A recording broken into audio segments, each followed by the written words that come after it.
பச்சை புடவைக்காரியாய் உன் தாய் மீனாட்சி நான் இன்று வந்திருக்கிறேன். என்னுடைய தங்கத் தாமரையை தொட்டு நீ என்னிடம் வந்திருக்கிறாயல்லவா?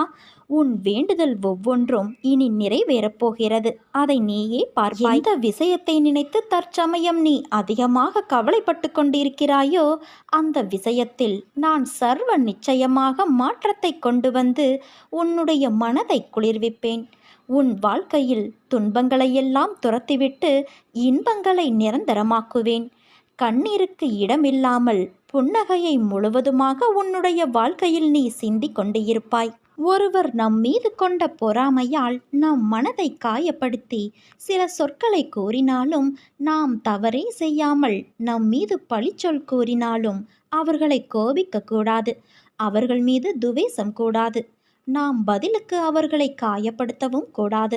நம்மை காயப்படுத்துவதால் அவர்கள் தாமாகவே விரும்பி நம்முடைய கர்மாவை தம் கைகளில் ஏந்தி கொண்டு செல்கிறார்கள். குரோதமும் துவேஷமும் பொறாமையும் பழிவாங்கும் உணர்வும் நம்மில் எழுந்தால் அடுத்தடுத்த ஜென்மங்களில் அதற்குண்டான பலனை நாம் அனுபவித்தாக வேண்டும்.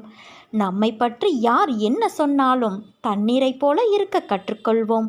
தண்ணீர் தம்மிடம் கலக்கும் எந்த வர்ணத்தையும் ஏற்றுக்கொண்டு அந்த வர்ணமாகவே தோற்றமளிக்கும் தன்மையுடையது. இறைத்தன்மையும் இதுவே ஆகும். கடுமையான சூழ்நிலையிலும் என்னை நினைக்கும் பக்தர்கள் மனதில் அமைதி ஆனந்தத்தையும் நான் தருவேன்.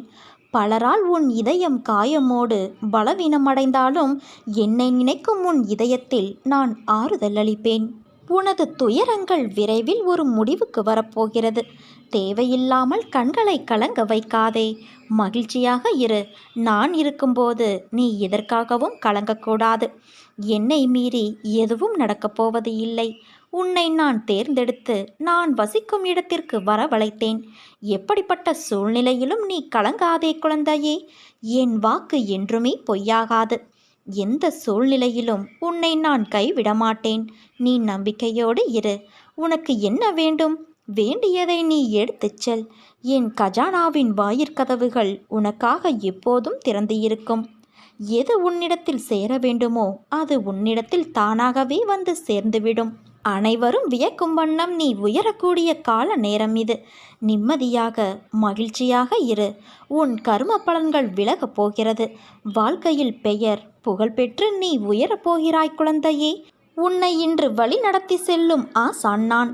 நித்தியப்படி வழங்க நான் சற்று தயங்கி தயங்கி யோசித்து நின்றால் நீ சற்று யோசித்துப்பார் என்ன நடந்திருக்கும் என்று.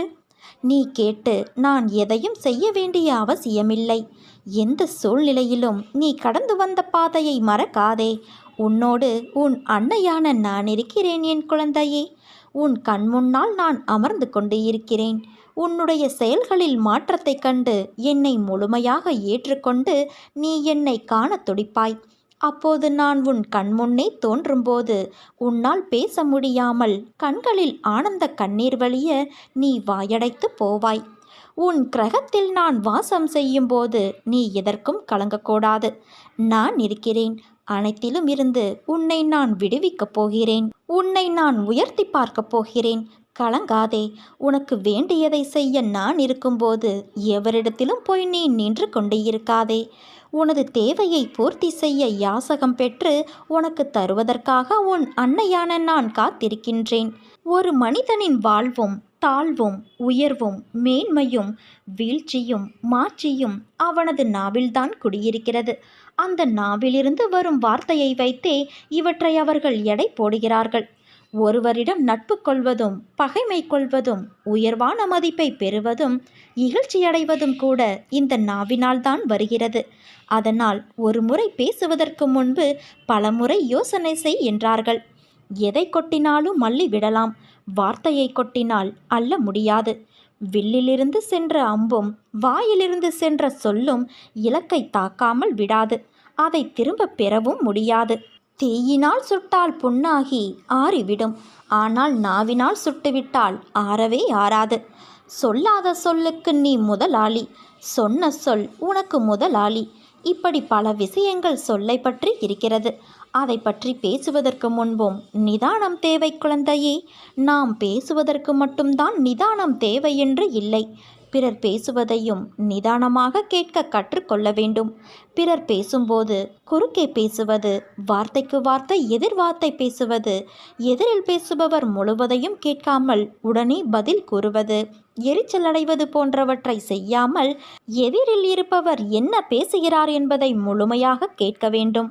நான் கூட உன்னிடம் பல வழிகளில் தினமும் பேசிக்கொண்டுதான் இருக்கிறேன்.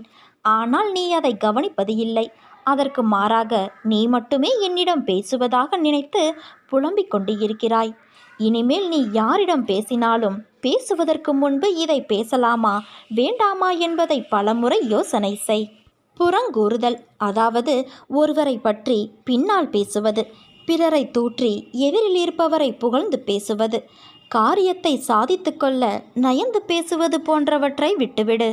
உண்மையை உள்ளபடி சொல். பொய்யை சொல்லும் அவசியம் வருவதை தவிர்த்துவிடு. பிறர் உன்னை ஆதிக்கம் செலுத்தும் வகையில் பிறரை அதிகமாக உன்னிடம் பேச விடாதே.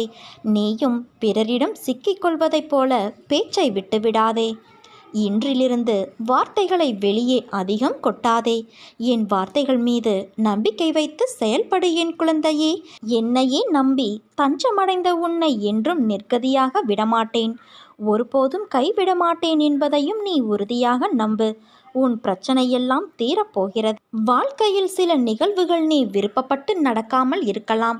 ஆனால் என்றும் உனக்கான நல்லது எதுவோ அதுவே நடக்கும். உன் விருப்பமில்லாமல் உன்னிடம் ஒரு நிகழ்வு வருகிறது என்றால் உன் அன்னை உன் அருகில் உனக்கான நல்லதை எடுத்து தருகிறேன் என்று நம்பிக்கை கொள். நீ விரும்பியதை மட்டும்தான் உன் கண்கள் பார்க்கும். உனக்கான நல்லதை நீ பார்க்க மறந்து விடுவாய். அதை உன் கண்கள் பார்க்கும் வண்ணம் நான் செய்வேன். உன்னை படைத்தவன் நான் என்று நீ உணரும்போது உனக்கானதையும் சேர்த்துத்தானே படைத்திருப்பேன். எல்லாம் தக்க நேரத்தில் வந்து அமையும்.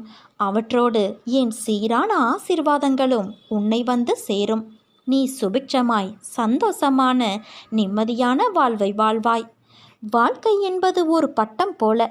அதன் நூல் உன் கையில் இருப்பதால் தான் அது நகர்கிறது என்பது நினைப்பது எவ்வளவு தவறோ அதே போலத்தான் உன் வாழ்க்கையில் நடக்கும் சில விஷயங்கள் எல்லாம் கஷ்டங்களும் முடிவடையும் காலம் என ஒன்றும் நிச்சயம் வரும். அதனால் எதை குறித்தும் நீ மனம் கலங்காதே. உன்னை சுற்றியுள்ளவர்கள் உன்னை காயப்படுத்தும் போது அன்னை அந்த காயத்தை நான் குணப்படுத்துவேன். உன்னை சுற்றியுள்ளவர்கள் உன்னை அவமானப்படுத்தும் போது உன்னை அவர்கள் முன்னால் பெரிதாக்குவேன்.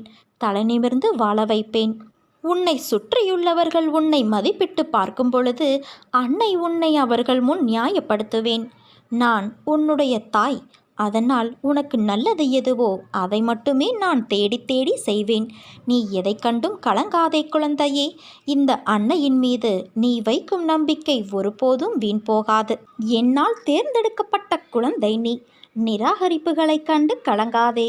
உலகமே உன்னை நிராகரித்தாலும் உன் அம்மா நான் உன்னை ஒருபோதும் கைவிட மாட்டேன். நிர்கதியாய் நிற்கிறேனே என்று மனம் வருந்தாதே. உன் கரம் பற்ற நான் இருக்கும் பொழுது நீ எங்கனம் வீழ்வாய்? உன் வாழ்க்கை சக்கரத்தை சுழற்றுபவள் உன் அன்னையான நான் அல்லவா?